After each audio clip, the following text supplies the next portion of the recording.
में सौंदर्यीकरण हो ना तो क्या मजा आएगा इसमें।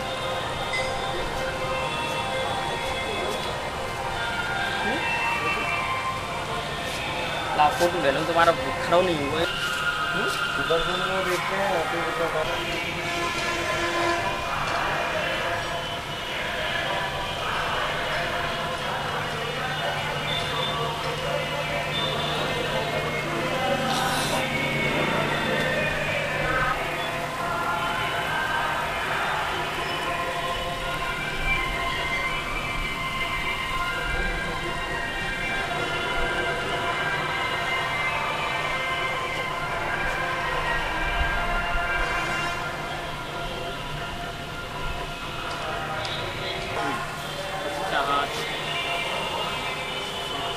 चलो आज समाचार प्लस ही देखो कितने बजे होता है वैसे।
क्या नाम है तुम्हारा?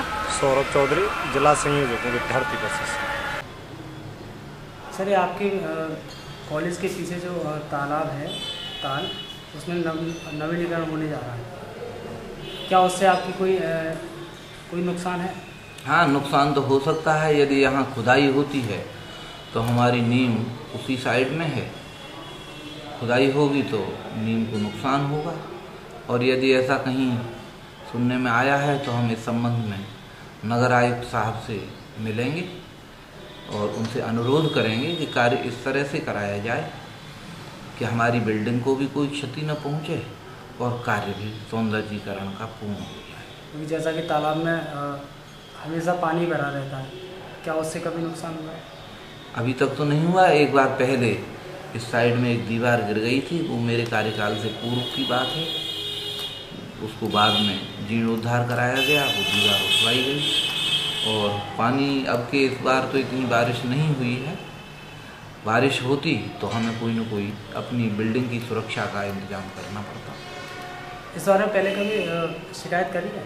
नहीं, इस जैसे कि दीवार गिरी है पहले। ये पूर्व मेरे कार्यकाल से पूर्व की बात है। तत्कालीन जो प्रधानाचार्य रहे होंगे, मैनेजर साहब होंगे, उन्होंने इस संबंध में अवश्य शिकायत की होगी। लेकिन अब जब ये बात आ रही है तो हम नगर आयुक्त साहब से मिल लेंगे और उनसे यही अनुरोध करेंगे कि हमारी बिल्डिंग को कोई क्षति न पहुँचे, कार्य हो जाए।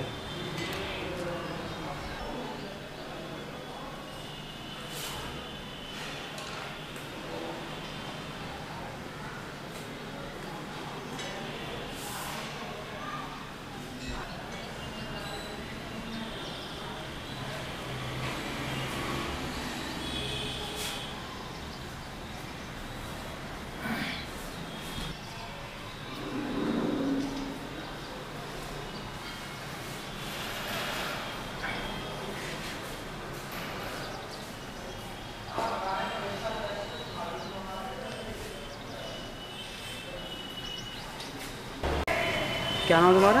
संजू बजाज, विद्यार्थी परिषद से जिला से संयोजक हूँ। अच्छा संजू, ये ताल के बारे में क्या कहो? ताल का जो निर्माण पहले भी हुआ था और उसमें घोटाले की बात भी आई थी सामने, और यहाँ पर मंदिर है और दोबारा निर्माण होने जा रहा, खुदाई होगी, उससे क्या नुकसान होंगे? उससे बहुत नुकसान होने वाला है, क्योंकि ये जो ताल है इसके चारों ओर मंदिर बने हुए हैं। जो ये पवित्र ताल है उसकी यहाँ बार बार खुदाई होती है, जो कि यहाँ पर मंदिरों की नींव है। अगर बार बार खुदाई होगी तो मंदिर गिर जाएंगे। और कई बार शासन से पैसा आता है, करोड़ों रुपए आता है इसका सौंदर्यीकरण करने के लिए, पर लेकिन कुछ नहीं लगाया। यहाँ आते आते पूरा प्रशासन तक पूरा घोटाला वो कर दिया जाता है, एक भी पैसा नहीं लगता है। साल में एक बार जब रामलीला होती है, जब सरयू पार होते हैं, तब भले ही इसकी साफ सफाई और वो कराया जाता है, एक बार केवल साल में। उसके बाद कोई ध्यान नहीं होता, ना शासन ना प्रशासन का। हम कई बार सांसद और इनको अवगत करा चुके हैं, महापौर को भी और नगर निगम को भी, पर लेकिन इसकी ओर किसी का ध्यान नहीं रहता है। अच्छा सौरभ, ये अचल ताल है तुम्हारे पीछे, जब इसमें पहले जो कार्य छिड़ चुका है और पहले भी कोई घोटाले हो चुके हैं और फिर से कार्य जुड़ने जा रहा है, इसके बारे में क्या कहें? इसकी खुदाई से भी नुकसान हुआ क्या पहले? देखिए, इसके लिए हम लोग काफ़ी बार अधिकारियों को, शासन के प्रतिनिधियों को भी अवगत कराए हैं। पिछली बार का ये कई सालों से लगातार निरंतर इसका चल रहा है। आए दिन हर साल जैसी रामलीला प्रारंभ होती है, राम भगवान सरयू पार करते हैं, उसके मद्देनजर प्रशासन की नज़र आती है। उसमें पैसा, करोड़ों की संख्या में पैसा आता है इसका सौंदर्यीकरण करने के लिए। इसमें पिछली बार भी यही हुआ, करोड़ों पैसा आया और उसमें मुश्किल से थोड़ा बहुत लगाया, इसमें से मिट्टी उठाई गई। मिट्टी उठाने के बाद में वो जस की तस छोड़ दी गई, उसके बाद में कोई उसका निराकरण नहीं किया गया, ना यहाँ पर सफाई की गई। यहाँ की इतनी गंदगी हो चुकी है पूरा। अभी हम देखें तो विद्यार्थी परिषद के लोग यहाँ पर रहते हैं, वो सब लोग बीमार पड़े हैं, उनमें से आधे लोग बीमार पड़े हैं। उसी का कारण है, जो लोग यहाँ सोते हैं उन्हें मलेरिया हो रहा है, अन्य अन्य प्रकार की बीमारी हो रही है इस गंदगी के चलते। और इसमें नेता सही, चाहे वो प्रशासन सही, सब लोग घोटाले करने से बाज नहीं आ रहे। इसमें बहुत बड़े स्तर का घोटाला है। निश्चित रूप से यदि इसकी जांच की जाए तो मैं मानता हूं कई सालों का, पिछले कई सालों का हम लोग निकाल के देखेंगे तो प्रत्येक वर्ष करोड़ों में इसका घोटाला निकल कर आएगा। यदि हम देखें तो यहाँ पर बिल्डिंग है, हिंदू इंटर कॉलेज है, अन्य मंदिर हैं बहुत अच्छे अच्छे, सबसे कहा जाए तो मथुरा और उससे कहीं कम नहीं है। तो लेकिन होता क्या है कि अब मट्टी उठा ली, उनकी दीवारों में पानी घुस रहा है, बिल्डिंग गिरने की स्थिति में हो रही है, पत्थर नहीं लग रहे, कहीं मजबूती किसी बिल्डिंग ने दे रखी है। अन्यथा हिंदू इंटर कॉलेज है और भी अन्य यहाँ पर मंदिर हैं, उनकी जैसे देख रेख सही से नहीं है तो उनमें पानी घुस रहा है, चटक रही है। एक दिन स्थिति होगी, वो दिन दूर नहीं होगा कि वो गिर जाएंगे, और उसका खामियाजा कौन भुगतेगा? ये निश्चित रूप से उसके लिए यहाँ के जो प्रतिनिधि हैं अलीगढ़ के और यहाँ का जो प्रशासन है, चाहे वो एडीएम से लेकर कोई भी अधिकारी सही, ये सब उनकी देखरेख में हो रहा है। ये उन्हें इसको ध्यान देना चाहिए। प्रशासन को भी अवगत कराया आपने? नहीं, हम लोगों ने कई बार एडीएम साहब को हमने सौंपा, इसके लिए हमने डीएम साहब को सौंपा। यहाँ तक की बात करें तो अलीगढ़ की महापौर और अभी नवनिर्वाचित सांसद हुए हैं सतीश गौतम जी, उनको दोनों को मैंने स्वयं यहाँ बुलाकर, एक कार्यक्रम के निमित्त उनका आना हुआ था, उसके निमित्त उनको पूरा प्रवास यहाँ कराया, दिखाया। तो यहाँ तक कि आश्वासन दिया सांसद जी ने तो कि हम दोनों लोग, महापौर और सांसद, हम दोनों लोग इसका निराकरण करेंगे।